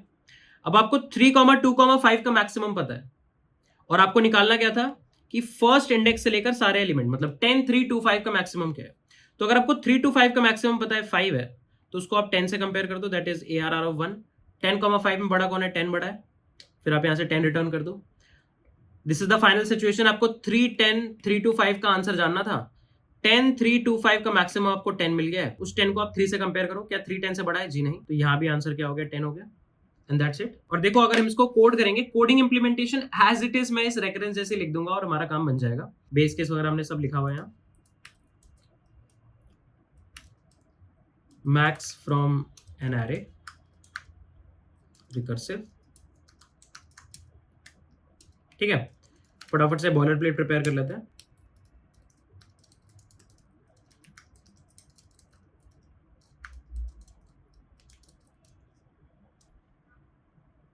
चलो ठीक है, एक फंक्शन लिखते हैं int f। int f क्यों लिख रहा हूं? क्योंकि मैक्सिमम वैल्यू रिटर्न करनी है, राइट। और फंक्शन का नाम एफ लिखा है, तुम कुछ भी लिख सकते हो। Again as I said, function name से फर्क नहीं पड़ेगा। हम सीख रहे हैं इसलिए बस कंसिस्टेंट रखना चाहता हूं हमारी रेकरेंस रिलेशन से। अब रेकरेंस रिलेशन तुम देखो तो 3 पैरामीटर है, A R R, I D X और N. So will say int star A R R, int I D X, int N. ठीक है, सबसे पहले बेस केस। बेस केस क्या होगा? If I D X reaches n-1, that means we only have one element left, so it is the maximum। अगर एक ही element बचा है तो वही मैक्सिमम है, so you will return ARR of IDX, उसी एलिमेंट को रिटर्न कर दो। otherwise what you are going to do, you will say return maximum of ARR, IDX, f of ARR, IDX plus 1, n। कि यार आप remaining array का maximum ले आओ, मैं उसको करंट एलिमेंट से कंपेयर कर दूंगा, right. And that's it. So let's say int A R R, एक एरे बना लेते हैं 3, 10, 3, 2, 5। In 10 is equals to 5। Cout F of A R R 0, n, right. कि यार आप 0th इंडेक्स से स्टार्ट करके बचे हुए सारे एलिमेंट्स का मैक्सिमम ले आओ। Let's try to run it. देखो 10 आ रहा है आंसर और सही भी लग रहा है। यहाँ पे अगर मैं 3 को 13 कर दूं, देखो 13 आ रहा है आंसर। यहाँ पे 5 को 15 कर दूं, तो देखो 15 आ रहा है, सही लग रहा है answer, right, as simple as that. और इसको एक बार हम लोग ड्राई रन भी करेंगे so that we are able to understand कि एग्जैक्टली इंटरनली इस फंक्शन कॉल में चल क्या रहा है। तो ड्राई रन कर लेते हैं। हम लोग शुरू की सिचुएशन में जितना ज्यादा ड्राई रन रखेंगे, जितना ज्यादा कंक्रीट हम लोग डिबगिंग कर लेंगे, उतना हमें आगे आसान रहेगा, हमें बाद में चीजें समझना बहुत आसान हो जाएगा, राइट। इसलिए हम लोग शुरू में सारी की सारी पॉसिबल डिबगिंग कर रहे हैं, right. So this is the piece of code in front of us. हम लोग यहाँ पे कॉल स्टैक बना लेते हैं। अब हमने मेन फंक्शन से कॉल किया होगा, सो ऑफ कोर्स पहली एंट्री तो मेन के नाम की होगी, राइट। हमारे पास यही गिवन एरे है, तो मैं इस एरे को चेंज नहीं कर रहा हूँ, राइट। और हम यहाँ से क्या कॉल करेंगे, एफ ऑफ ARR, 0, n, ठीक है। तो चलो देखते हैं पहली function call, F of ARR, 0, n। Array हमारे पास यहाँ पे गिवन है ऑलरेडी, इसकी इंडेक्सिंग कर देते हैं। This is index 0, 1, 2, 3, 4, okay. चलो, तो यहाँ पे IDX की वैल्यू क्या है, what is the value of IDX? IDX is equals to 0, right, and of course n is equals to 5। Now is 0 equals to 5 minus 1 4? No. So 0 is not equal to 4. That means you are not at the last index. That means you come to line number 10. What does line number 10 says? Line number 10 says that calculate maximum of this comma this. So you have to return the maximum of, what is ARR of IDX? IDX is 0. So ARR of 0 is 3. So you have to return the maximum of 3 comma, and now here is a function call. You can see हमने एक function call कर दिया है। Function call का मतलब भाई पहले ये फंक्शन इवैल्यूएट होकर आएगा, फिर ही हम कुछ कर पाएंगे, राइट। सो लाइन नंबर 10 पे इसको छोड़ के जा रहे हैं और फंक्शन कॉल कर देंगे एफ ऑफ ARR, देखो फंक्शन कॉल क्या है, ARR सेम, IDX की जगह IDX प्लस 1 पास कर देंगे, तो IDX 0 था, 0 प्लस 1 हम 1 पास कर देंगे, and n as it is. चलो, यहाँ पे IDX की वैल्यू क्या है, 1 है। तो क्या 1 5 माइनस 1 4 के बराबर है? क्या 1 और 4 बराबर है? जी नहीं। सो हम लोग कहाँ आएंगे, लाइन नंबर 10 में आएंगे। लाइन नंबर 10 क्या कहती है कि भाई रिटर्न कर दो maximum of ARR of IDX। IDX is 1, ARR of 1 is 10। तो भाई आप 10 कॉमा, अब यहाँ पे एक और फंक्शन कॉल है, देखो ये हमने फंक्शन कॉल कर दी, तो जो भी इस फंक्शन कॉल का रिजल्ट है आप उसको 10 से कंपेयर करके रिटर्न करने वाले हो। बट क्योंकि फंक्शन कॉल हो गई है लाइन नंबर 10 में, तो इसे लाइन नंबर 10 में हम छोड़ाएंगे and will make a call to F of ARR, 2, n। यहाँ पे IDX की वैल्यू क्या हो गई है, 2 हो गई है। तो क्या 2 4 के बराबर है, n-1 4 के बराबर है? नहीं। सो अगेन सीधा हम लोग लाइन नंबर 10 पे आएंगे। लाइन नंबर 10 में हम कैलकुलेट कर रहे हैं maximum of ARR of IDX। IDX is 2, so what is ARR of 2? 3। सो 3 comma, again a function call on line number 10। So we reach here F of ARR, 3, n। Here IDX is equals to 3. Now, is 3 equals to the last index? No. तो यहाँ पे भी हम same चीज करेंगे। We'll calculate maximum of, what is ARR of 3? ARR of 3 is 2. 2 comma, again a function call on line number 10. And this function call, ये वाली function call किसके लिए? IDX plus 1 के लिए। IDX अगर 3 है, so IDX plus 1 क्या हो गया? 4. और यहाँ पे हमारा बेस केस हिट हो जाएगा। IDX की वैल्यू क्या है? IDX की value 4. Is 4 equals to 5 minus 1? Yes. So अब हमारा इसका मतलब क्या है कि हम लोग 4th इंडेक्स से स्टार्ट होने वाले रिमेनिंग एरे का मैक्सिमम चाहते हैं। अब इस रिमेनिंग एरे में एक ही एलिमेंट है, तो कोई दिक्कत की बात ही नहीं है। तो यहाँ पे मैक्सिमम क्या हो गया हमारा, 5। तो हमने रिटर्न कर दिया 5। रिटर्न का मतलब यही, इस रीजन में हमारे पास यही मैक्सिमम है।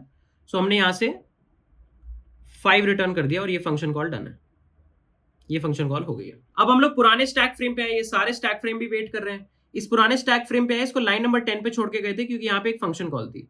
उस फंक्शन कॉल का रिजल्ट क्या है, 5। अब आप कंपेयर करोगे 2 और 5 में बड़ा कौन है, 5 बड़ा है, तो आप यहां से 5 रिटर्न कर दोगे और इस फंक्शन कॉल का काम भी हो गया, ठीक है। चलो, अब हम लोग वापस आए स्टैक फ्रेम में। इसको भी लाइन नंबर 10 पे छोड़ के गए थे एक फंक्शन कॉल पे, और उस फंक्शन कॉल का रिजल्ट है 5।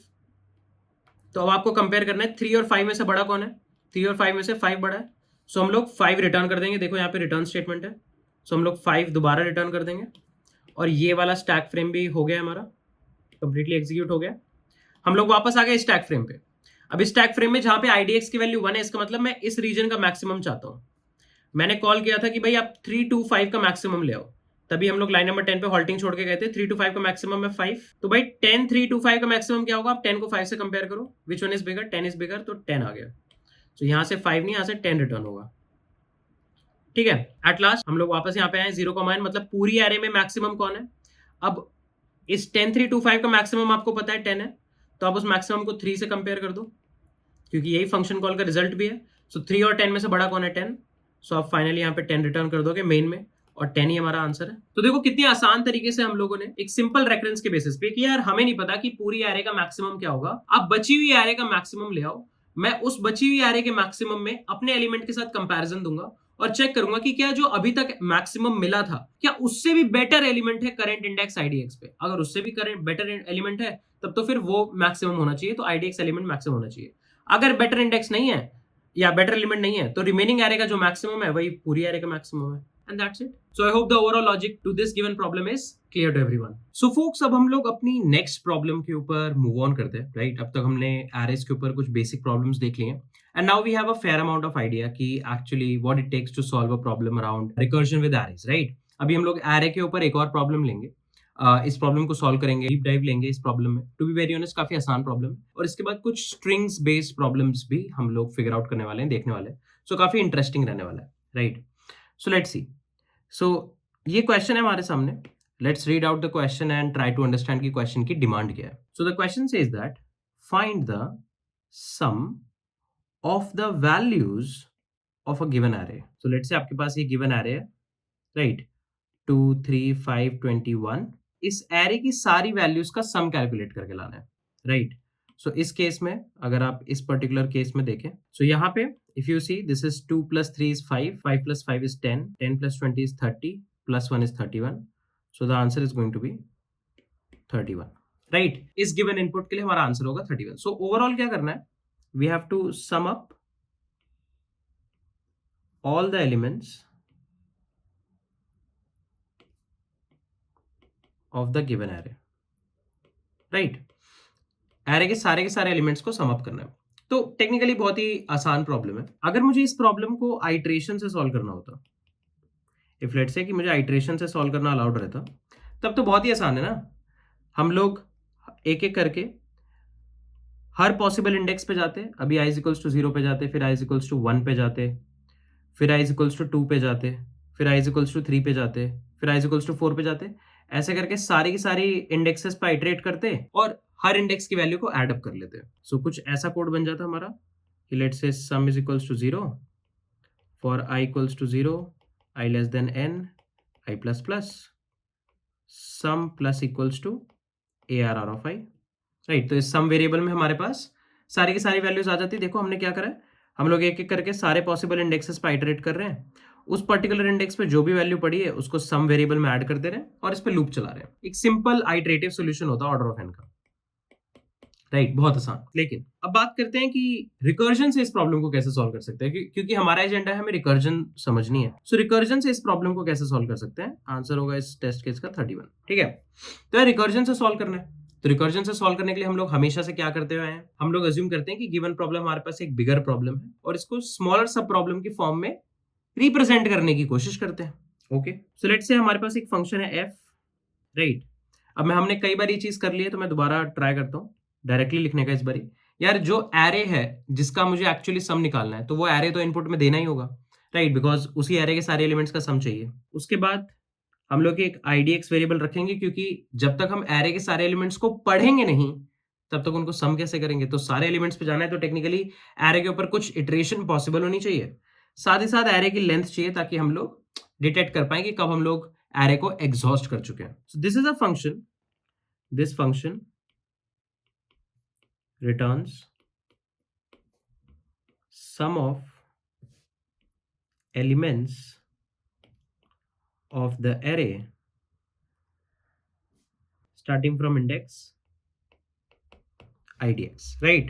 कि यार आपको IDX जो गिवन इंडेक्स है आपका, वहां से स्टार्ट करके रिमेनिंग जितने भी एलिमेंट्स है उसका सम क्या होगा, राइट। सो लेट्स से मान लो कि ये तुम्हारा IDX इंडेक्स है, तो इस पर्टिकुलर इंडेक्स से स्टार्ट करके बचे हुए सारे एलिमेंट्स का सम क्या है। So based on this value of IDX हम इस चीज को डिटेक्ट करेंगे। तो तुम देख पा रहे हो तो जो भी एरे की वैल्यूज ले रहे हैं हम लोग उसमें इसी तरह का कुछ मैनिपुलेशन कर रहे हैं, राइट। जब हम लोग मैक्सिमम वाली प्रॉब्लम देख रहे थे तो हमने ट्राई करा डिटेक्ट करने का कि गिवन पर्टिकुलर इंडेक्स से आगे तक के जितने भी एलिमेंट्स हैं उनका मैक्सिमम क्या है। यहाँ पे हम लोग ट्राई कर रहे हैं कि गिवन पर्टिकुलर इंडेक्स जो भी है वहां से स्टार्ट होकर जो भी रिमेनिंग एलिमेंट्स है उनका सम क्या है। तो ये वाली चीज हम लोग फिगर आउट करने की कोशिश कर रहे हैं इस पर्टिकुलर फंक्शन से। तो देखो फाइनल आंसर क्या होगा, फाइनल आंसर होगा F of A R R comma 0 comma N, कि यार 0th इंडेक्स से स्टार्ट करके जितने भी एलिमेंट्स आते हैं उनका सम ले आओ। तो इसका मतलब पूरी एरे का सम ले आओ। दिस एक्चुअली डिनोट्स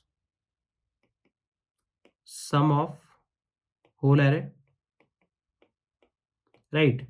इस पूरी एरे का सम एक्चुअली हम लोग इस तरीके से डिनोट कर सकते हैं क्योंकि हमने इंडेक्स को 0 दे दिया। देखो यार इंडेक्स का रेलेवेंस समझना बहुत जरूरी है। इंडेक्स एक्चुअली तुम्हें एक स्टार्टिंग पॉइंट टाइप बता रहा है कि यार यहां से स्टार्ट होने वाले और जो भी रिमेनिंग एलिमेंट्स है इसके राइट साइड पे, इनके लिए एक पर्टिकुलर आंसर कंप्यूट करो। तो यहाँ पे क्या कंप्यूट कर रहे हैं कि यार इन सारे एलिमेंट्स का सम ले आओ। यहीं पे अगर मान लो आईडीएक्स 3 पे पॉइंट कर रहा होता, सो स्टार्टिंग फ्रॉम 3 जो भी बचे हुए एलिमेंट्स उनका सम ले आओ। सिमिलर टू दिस अगर आईडीएक्स 2 पे पॉइंट कर रहा होता तो स्टार्टिंग फ्रॉम 2 आप सारे एलिमेंट्स का सम ले आओ। एंड टेक्निकली इफ आई से स्टार्टिंग फ्रॉम 2 सारे एलिमेंट्स का सम ले आओ तो ये पूरी एरे का सम है। And here you can say IDX is equals to 0, it is pointing at the 0th index. तो इसलिए मैंने कहा कि हमारा फाइनल आंसर होगा F of A R R comma 0 comma N. So अब हमने एक फंक्शन डिफाइन कर लिया है, अब हमने एक सिचुएशन एक प्रॉब्लम डिफाइन कर ली है। अब इसको ट्राई करते हैं इसकी स्मॉलर सब प्रॉब्लम की फॉर्म में लिखने का। अब स्मॉलर सब प्रॉब्लम की फॉर्म में लिखना है, रिकर्सिव फॉर्म में लिखना है, तो हमारे पास 3 चीजें हैं लिखने के लिए। हम लोग बेस केस लिखेंगे, हम लोग अजम्पशन लिखेंगे और हम लोग सेल्फ वर्क लिखेंगे और हमारा काम बन जाएगा। सबसे पहले base case, then assumption and then self work। देखो यार बेस केस क्या होगा, अगर एरे में एक ही एलिमेंट है तो सम क्या होगा, वही element. If there is only one element in the array then sum of elements is equals to the given element, right. अगर एक ही एलिमेंट है हमारे पास एरे में, उस एरे का सम क्या होगा, वही सिंगल एलिमेंट। तो अब सिंगल एलिमेंट कैसे आइडेंटिफाई करेंगे, जैसे आपके पास ये वाला केस है कि यार सिर्फ 1 है हमारे पास, सिर्फ 1 बचा है एरे में, 1 के राइट साइड में कुछ नहीं है। इसका आंसर हमें ऑलरेडी पता है कि ऐसी सिचुएशन का आंसर 1 होगा। और अब ऐसी सिचुएशन अकर कब करेगी, जब आईडीएक्स तुम्हारे लास्ट इंडेक्स पे होगा। लास्ट इंडेक्स क्या होता है, n-1। सो क्या मैं कह सकता हूं कि जब आईडीएक्स की वैल्यू n-1 पहुंचेगी तो आपको A R R of IDX को रिटर्न करना है, राइट, उसी कॉरेस्पॉन्डिंग एलिमेंट को रिटर्न करना, that's it. So let me repeat, यार बेस केस का सिचुएशन क्या है कि ऐसी सबसे छोटी सब प्रॉब्लम जिसका आंसर हमें ऑलरेडी पता है। अब मैं कहता हूं यार एरे में बहुत सारे एलिमेंट्स होंगे तो सम निकालना मुश्किल है, बट अगर एक ही एलिमेंट होगा तो मुझे पता है सम क्या होगा। अगर एक ही एलिमेंट है तो सम वो एलिमेंट ही होगा, दैट्स इट। सो यही कर रहे हैं हम लोग यहाँ पे, यही करने की कोशिश कर रहे हैं कि यार सिर्फ एक लौता आखिरी एलिमेंट बचा है, इसकी सिचुएशन क्या होगी। अगर आईडीएक्स यहाँ पे पॉइंट कर रहा है तो ये इन सब का सम लाता है। अगर आईडीएक्स इंडेक्स 1 पे पॉइंट करता है तो 3, 5, 21 का सम लाता है। आईडीएक्स 5 पे पॉइंट करता है तो 5, 21 का सम लाता है। 20 पे पॉइंट करता है तो 20 और 1 का सम लाता है। 1 पे पॉइंट करता है तो अब आगे कोई एलिमेंट नहीं है। तो जब आईडीएक्स 1 को पॉइंट कर रहा है तो ये एक लौता एलिमेंट है कंसिडरेशन में, इस रीजन में यही एक एलिमेंट, क्योंकि हम लोग यही चाहते हैं, right. F of A R R IDX N denote क्या करता है कि गिवन आईडीएक्स जो आपका इंडेक्स है वहां से स्टार्ट होकर रिमेनिंग एलिमेंट्स का सम क्या है। तो ये तो हो गया हमारा बेस केस। अजम्पशन क्या होगी, यार अब मुझे नहीं पता कि इन सारे एलिमेंट्स का सम कैसे करते हैं, मुझे नहीं पता ना, 2 + 3 + 5 कैसे करेंगे, आइटरेटिव कर नहीं सकते, रिकर्जन समझ में नहीं आ रही है। What we can do is, यार मुझे नहीं पता कि आप इन सबका सम कैसे कैलकुलेट करके लाओगे, लेकिन अगर आप मुझे 3, 5, 21 इस पर्टिकुलर पार्ट का सम ला कर दे दो, राइट। लेट्स से कि भाई मुझे इस पूरी एरे का सम निकालना है, 2, 3, 5, 21 इस पूरी एरे का सम मुझे कैलकुलेट करना है। अगर मुझे पूरी एरे का सम कैलकुलेट करना है, आईडीएक्स 0th इंडेक्स पे पॉइंट कर रहा होगा, तो यार मुझे नहीं पता 2, 3, 5, 21 का सम कैसे लाएंगे। लेकिन अगर आप किसी भी तरह ये वाला सम कैलकुलेट करके ले आओ कि यार 3 + 5 + 20 + 1, दैट मींस कि रिमेनिंग एरे में जो भी एलिमेंट्स है उनका सम क्या है, तो इस पर्टिकुलर सम से मैं ऐड कर दूंगा A R R of IDX. अगर आपको 3, 5, 21 का सम मिल गया तो 3, 5, 21 का सम क्या होगा, 3 + 5 = 8, 28, 29, इसका सम हो गया 29। आपको चाहिए था पूरे एरे का सम, आप पॉइंट कर रहे हो 2 पे, तो आप 2 को 29 से ऐड कर दो, 31 आ जाएगा answer. So my point being कि यार अगर आपको starting from some particular index, इस पर्टिकुलर इंडेक्स से स्टार्ट होने वाले सारे एलिमेंट का सम लेकर आना है, तो आप पता है क्या करो, आप अज्यूम कर लो, assume function F works for ARR, IDX plus 1, n. That is IDX plus 1th index से स्टार्ट होने वाले जो भी एलिमेंट्स है, अगर IDX 0 को पॉइंट कर रहा है तो IDX plus 1 इंडेक्स 1 को पॉइंट करेगा. सो इंडेक्स 1 से स्टार्ट होने वाले जो भी एलिमेंट्स है आप उसका सम ले आओ. ये बात मैं अज्यूम कर लूंगा कि सही चल रही है, right. We are going to assume that this function works. So that means F can calculate sum of remaining elements, कि भाई रिमेनिंग एलिमेंट्स का सम कैलकुलेट करके ला पा रहा है, राइट. अच्छा, अब सेल्फ वर्क क्या होगा यार, अगर आपके पास 3, 5, 21 इनका सम आ गया है और आपको 2, 3, 5, 21 का सम निकालना था, तो इस पर्टिकुलर सम में मैं 2 ऐड कर दूं. So what I can say is add ARR of IDX to the sum of remaining elements, right. कि यार आप अपने करंट एलिमेंट को अपने बचे हुए एलिमेंट्स के सारे सम के साथ अपने करंट एलिमेंट को भी ऐड कर दो, वही आंसर है. सिंपल. तो चलो देखते हैं, एक एग्जांपल लेते हैं और इस थॉट को और कंक्रीट करते हैं. सो 2, 3, 5, 21. यार आपको पूरी एरे का सम चाहिए, आपको चाहिए था कि 2, 3, 5, 21 इसका सम चाहिए था. दैट मीन्स आपको ARR, 0, 5 स्टार्टिंग फ्रॉम इंडेक्स 0 आपको सारे सम चाहिए थे. 0, 1, 2, 3, 4 स्टार्टिंग फ्रॉम इंडेक्स 0 आपको सारे एलिमेंट्स का सम चाहिए था, आपको नहीं पता. तो आप पता है क्या करोगे, आप कहोगे कि यार 3, 5, 21 का सम ले आओ. 3, 5, 21 का सम कैसे आएगा, आप कॉल करोगे ARR ऑफ 1, 5 पे, कि यार इंडेक्स 1 से स्टार्ट होने वाले जितने एलिमेंट्स हैं उनका सम ले आओ. उसके बाद अब 3, 5, 21 का भी टेक्निकली आपको सम तो पता नहीं है, तो आप क्या कहोगे, 3, 5, 21 का सम नहीं पता, आप पहले जाके 5, 20 और 1 का सम ले आओ. जो भी आंसर होगा उसमें मैं 3 ऐड कर दूंगा. तो 5, 20 और 1 का सम कैसे निकलेगा, F ऑफ ARR, 2, 5 कि starting from index 2, starting from index 2 आप सारे एलिमेंट्स का सम ले आओ. अब स्टार्टिंग फ्रॉम इंडेक्स 2 भी हमें क्या पता है कि सारे एलिमेंट्स का सम कैसे आएगा, तो हम किसे कॉल कर देंगे, F ऑफ ARR, 3, 5 कि स्टार्टिंग फ्रॉम इंडेक्स 3 आप सब कुछ ले आओ, जो भी आंसर होगा उसको 5 में ऐड कर देंगे. सो स्टार्टिंग फ्रॉम 3 भी निकालना नहीं आ रहा है, so finally will reach to F of ARR, 4, 5. अब जब इंडेक्स की वैल्यू 4 हो गई, दैट मींस अब ये लास्ट एलिमेंट है. अगर लास्ट एलिमेंट मतलब एक ही एलिमेंट है कंसिडरेशन में, एक एलिमेंट है कंसिडरेशन में, तो वही एलिमेंट हमारा सम होगा. तो यहां से मैं रिटर्न कर दूंगा 1, ठीक है, क्योंकि F ऑफ 4, 5 की वैल्यू रिटर्न हो गई 1. F of ARR, 3, 5 that is 20, 1 का सम. अब सिर्फ 1 का सम तो 1 रिटर्न होके आ गया, ये वैल्यू 1 रिटर्न होके आ गई. सो 20 और 1 का सम क्या होगा, 21. दैट मींस यहां से आप रिटर्न करोगे 21. किसे रिटर्न करोगे, इस वाली फंक्शन कॉल को जो 5, 20, 1 का सम लाना चाहती थी. अब 5, 20, 1 के लिए आपके पास 20, 1 का सम पड़ा है, दैट इज 21. तो उसमें आप 5 ऐड कर दो, दैट इज 26, और यहां से आप 26 रिटर्न कर दो. फाइनली आप इंडेक्स 1 पे पहुंचे हो. 3, 5, 21 का सम हमें नहीं पता 3, 5, 21 का सम कैसे आएगा, बट आपके पास ऑलरेडी 5, 20, 1 का सम पड़ा है 26. आप इसमें 3 ऐड कर दो और यहां से आप रिटर्न कर दो, दिस इज 29. फाइनली आपके पास 3, 5, 21 का सम पड़ा है, आपको चाहिए था इंडेक्स 0 से सारा सम, दैट मींस आपको चाहिए था 2, 3, 5, 21 का सम. आपके पास 3, 5, 20 और 1 का सम ऑलरेडी पड़ा है. आप इसमें क्या करोगे, 2 ऐड कर दोगे, तो 20, 29 और 2 क्या हो जाएगा, 31, और 31 रिटर्न हो जाएगा as an answer, right. So simple situation है, आपको पूरी एरे का सम लेकर आना है, तो आप बची हुई एरे का सम ले आओ, उसमें हम करंट एलिमेंट को ऐड कर लेंगे. सो अब रेकरेंस कैसे लिख सकते हैं, सो can I say this is going to be equals to ARR of IDX plus यार current element plus sum of the remaining elements, let's say n, right. तो देखो ये पार्ट क्या डिनोट कर रहा है, सम ऑफ रिमेनिंग एलिमेंट्स. ये remaining elements का सम देता है, उस पर्टिकुलर सम में हम लोग अपना करंट एलिमेंट ऐड कर देंगे और हमारा काम बन जाएगा. तो एक काम करते हैं फटाफट इस रेकरेंस को, अब ये रेकरेंस मैंने सामने लिख दिया. आई होप कि आप लोग एब्जॉर्ब कर पा रहे हो रेकरेंस को और अंडरस्टैंड कर पा रहे हो लॉजिक, कि यार मैंने अज्यूम कर लिया, I assume that this function works correctly, और whatever is the answer of the remaining set of elements I will add my current answer. तो चलो कोड करने का ट्राई करते हैं. Sum in array recursive dot CPP, boiler plate बना लेते हैं.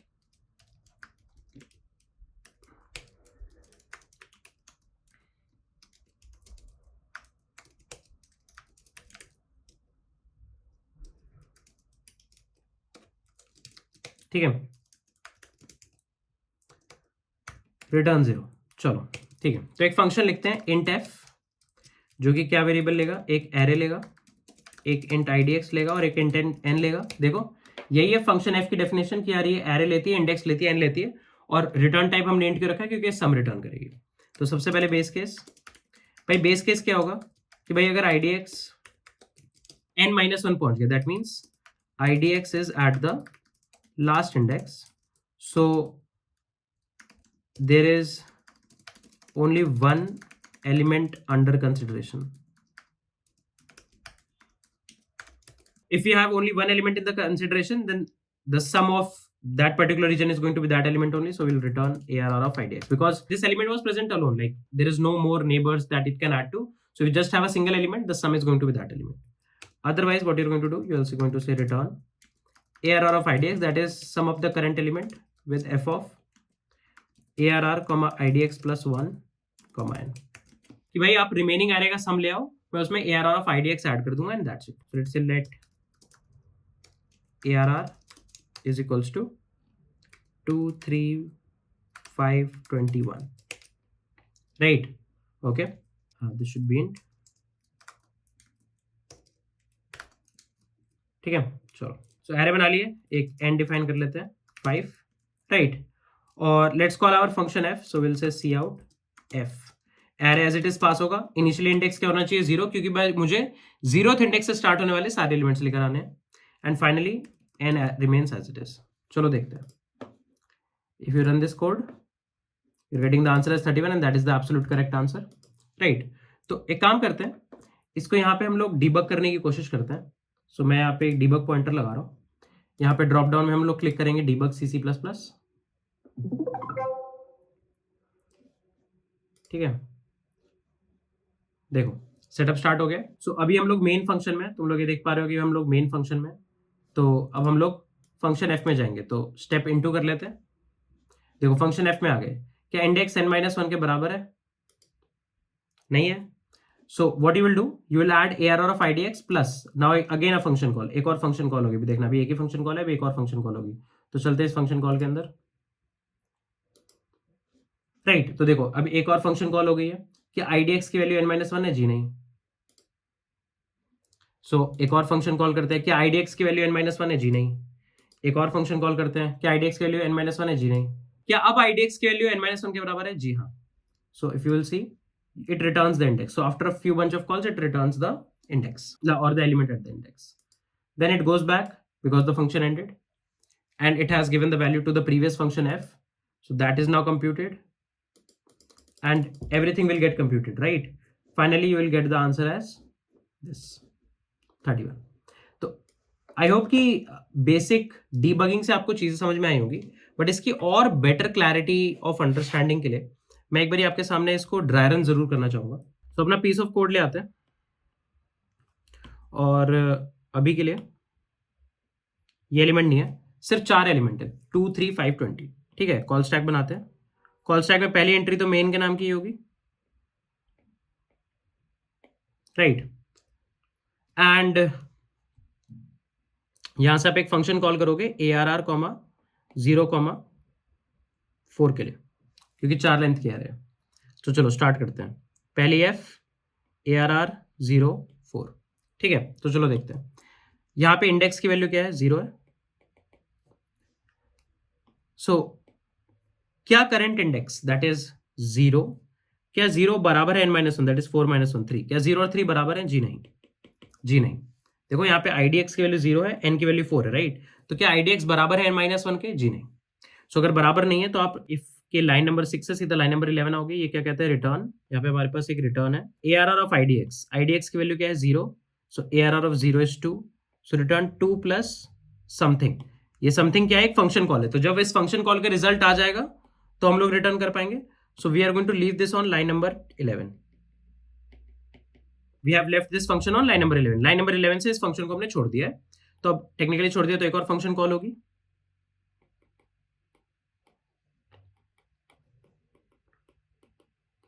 रिटर्न। चलो देखते हैं क्या हो रहा है। तो अब देखो एक और फंक्शन कॉल हुई है, यहाँ पे वैल्यू ऑफ IDX क्या है, 1 है।